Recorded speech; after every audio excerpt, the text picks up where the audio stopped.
All right, now I don't know if where you live rained yesterday, but where I stay, it didn't rain. And of course, that conversation, you can catch the full conversation on Trading Bell in the coming days. Now, we want to cross over to the National Treasury, where the KTN National Entrepreneur Savings Trust has today unveiled its Board of Trustees. Let's cross over to Noah Kipkemboi, who has more. Noah, good afternoon.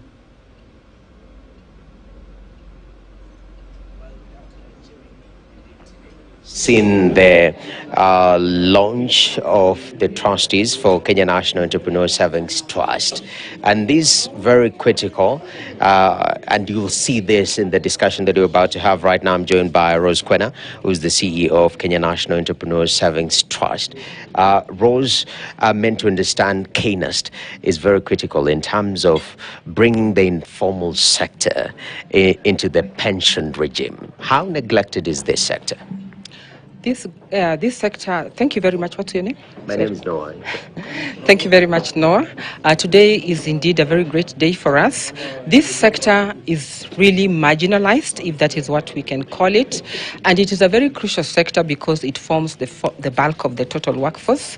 We are talking about at least 18 million Kenyans who contribute significantly to our economy, but they have been sort of like left out of the current pension arrangements. So to have KNEST Board of Trustees launched today to take care of their unique needs is something, it's let me just say it's a landmark kind of achievement in our country. Definitely. And you're working very close in conjunction with Ashley Fund. We understand there is a saving component and there is a figure that is saved. Currently, we had CS Cheligui talk about 1.5 billion. How does KNEST handle this? How does it come into the equation? Are you managing that particular fund? KNEST actually came into place following a scientific study that was commissioned by the Retirement Benefits Authority in 2017. So it's not new. And this study was to identify the challenges that were facing the informal sector workers, because we realized that they were not really able to partake of the pension product. And in as much as they had the appetite to do it, they were not really getting sufficiently served. So the study identified some gaps, and one of the gaps that was identified was the cost. The cost was too high for Mama Mboga, because, like you know, Mama Mboga has very meager earnings. The other one was the unique circumstance of Mama Mboga. This is a person who does not have a fallback plan. So if they put their funds, the little mega savings they get, into a pension fund, which by law is long-term saving, so the funds are locked away, it means that when they encounter daily fiscal shocks, which they do, then they have to go to that fund, which they had, put aside, which is for long term. And that meant that this sector could not really benefit from the compound interest, which is really like the bedrock of pension savings, because the longer you save, the more you earn. So that was another challenge that was picked up in that report. The other one was that Mama Mboga has a high deficiency of trust, because they have been neglected, they have been abused, people have stolen from them and nobody's caring for them, so they just really take care of themselves. So to come up with a product that would really gain their confidence, the government needed to step in and provide a secure and affordable, efficient infrastructure that would meet those unique needs. And so in 2019, the National Treasury accepted, to step in and provide that infrastructure, and then the design of KNEST started. They followed a lot of consultations with stakeholders, with the government itself, through cabinet, with the regulator, to ensure that we come up with the infrastructure that was right for this country.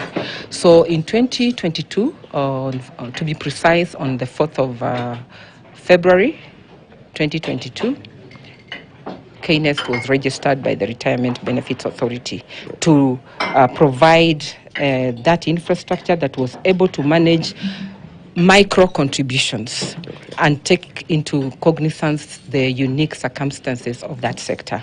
So it is when KNEST now was in the process of rolling out that the Hustler Fund came on board.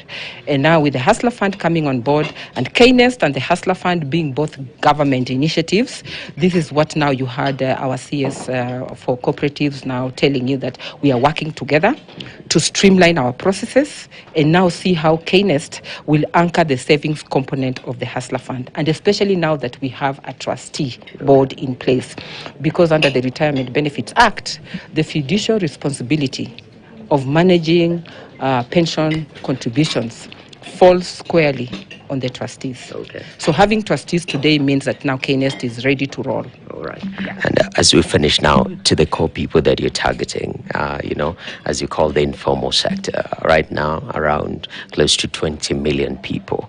What are the targets? How much are you hoping to see more Kenyans contribute towards their pension, especially through KNEST? And what is being done to make sure that these targets are reached?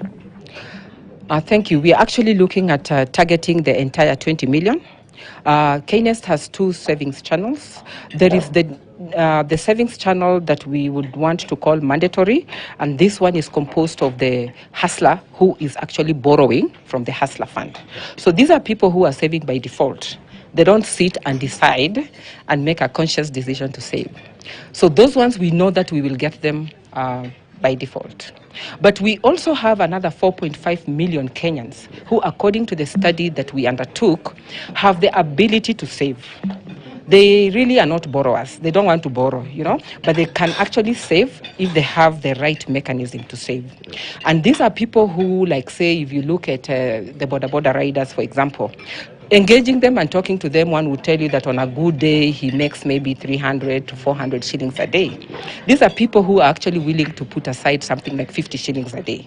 So if you look at that money, and so long as you give them that confidence so that they can trust you, and you give them a reasonable return, these are people who can actually save. We are looking at KNEST being sustainable with, I think, within 3 years, and we are looking at mobilizing close to maybe 400 billion by that time, yes. If we do our job right and we provide that confidence to Mama Mboga. And of course, we have the mechanisms are in place, and pulling synergies together with the Hustler Fund, I see this being achieved. Definitely. Thank you very much, Madam CEO. Rose Kwena, CEO of Kenya National Entrepreneur Savings Trust, saying that they are mobilizing people to serve, especially in the informal sector, which tends to be quite neglected, Jimmy, in this regard. And they're saying the time is now to bring everyone into the fold. Back to you.